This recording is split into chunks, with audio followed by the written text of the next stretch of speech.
All right, sports fans, how's everybody out there doing? William Martin coming at you one more time here on YouTube with another edition of the 300 Pounds of Sports Knowledge Podcast. Now, being a fan of the Detroit Lions is not easy, which has resulted in any form of progress for this team being celebrated. When the Lions took the field last night to face the Green Bay Packers, they already knew that their playoff fate had been sealed as a result of the Seattle Seahawks knocking off the Los Angeles Rams earlier in the day. But this did not prevent the Lions from giving a spirited effort against the Packers at historic Lambeau Field, which resulted in Detroit sending Green Bay home to watch the playoffs with them.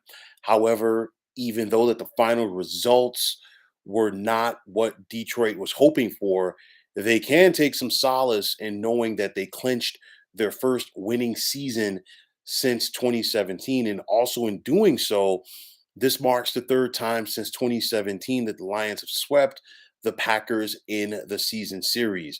Now, you think about where the Lions were this season and where they finished. This team started off 1-6 as they appeared to be destined for another horrific season that the Lions have been doing for the longest time now, to say the least.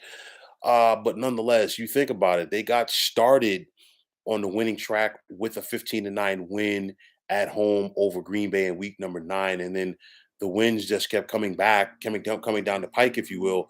Comeback win over the Bears, dominating win on the road against the Giants.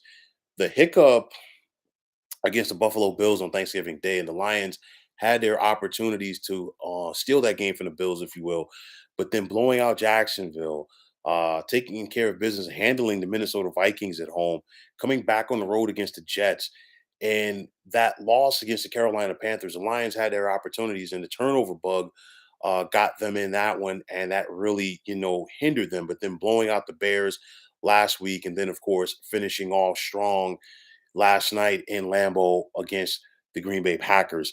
And credit to Lions head coach Dan Campbell. He was able to right this ship and, really show that, what, these guys bought into what he is selling. And Dan Campbell, he's a guy, he reminds me of like an old offensive line coach or defensive line coach or even, an old high school wrestling coach. This guy is full of enthusiasm and intensity.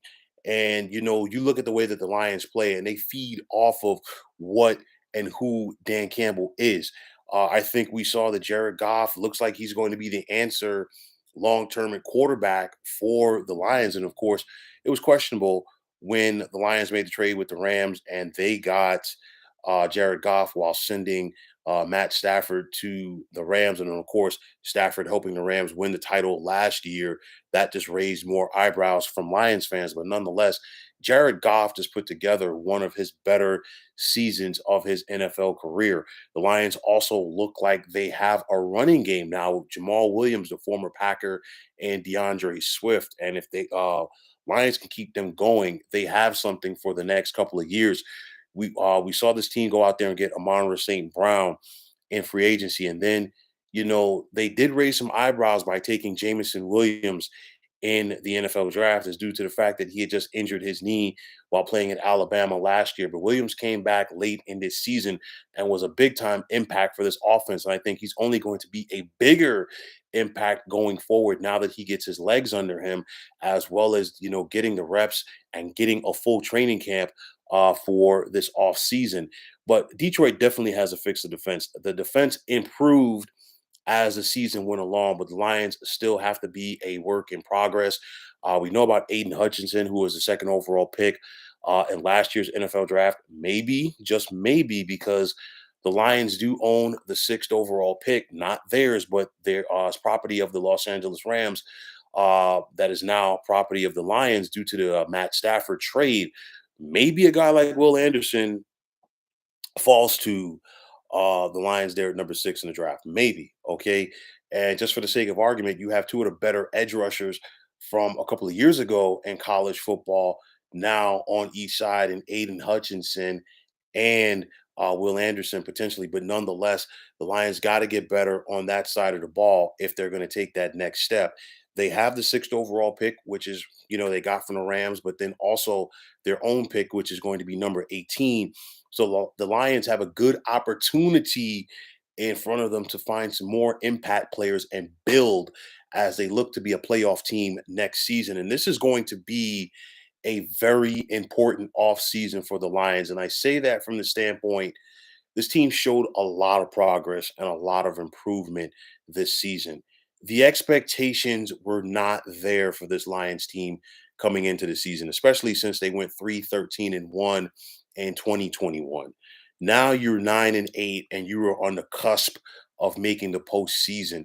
The expectations have changed, and the Lions have to find a way to not only live up to those expectations, but to exceed those expectations.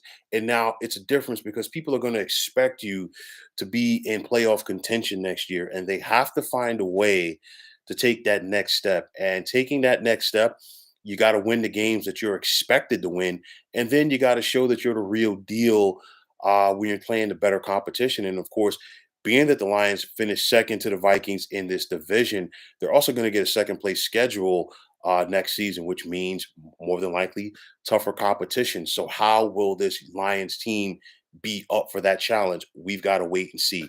It's going to be imperative for the Lions to try to find a way to build off of this. So close, and I think, obviously, for the sake of argument, if the Lions had been able to get into the playoffs, I think it would have been a great story for this team and this organization.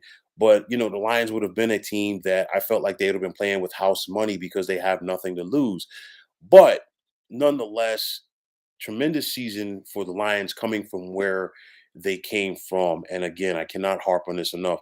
They got to find a way to build off of this. We've seen it too often with the Lions franchise. They show flashes and then they take 2 or 3 steps back for the following season, and it takes them 6 or 7 years to get out of that rut somewhat. So let's see how these Lions can build off of this in 2023. A very important offseason. They've got to add some pieces. They got to fix the defense. But nonetheless, let's see if the Lions can not just be a contender for a wild card spot next season. Let's see if they have what it takes to actually win the NFC North. This team has not hosted a home playoff game in about 30 years. And I guarantee you, if the folks in the Motor City could get a home game for the Lions, not only would they show out, they would go crazy in a good way. So if you're the Lions, you got to be happy with the progress. But obviously in Detroit, there is still room for improvement. So, folks, that is going to wrap it up. And as always, I want to take this time out to thank you for tuning into the 300 Pounds of Sports Knowledge podcast here on YouTube. I want to take this time out to thank all of you fine folks out there for tuning in. And if you have not already, please feel free to subscribe to this channel. Now, if you're on Twitter, please feel free to follow me at 300 Pounds of Sports. And like I always say, if you follow me, it'll be my pleasure to follow you right back. There's also the sports discussion group on Facebook at the Sports Depot 365. Now you can check it out. Drop a line and be a part of one of the better sports debating sites going on social media. So once again, fine folks, my name is William Martin. I'm signing off, saying take care and have yourselves a wonderful day.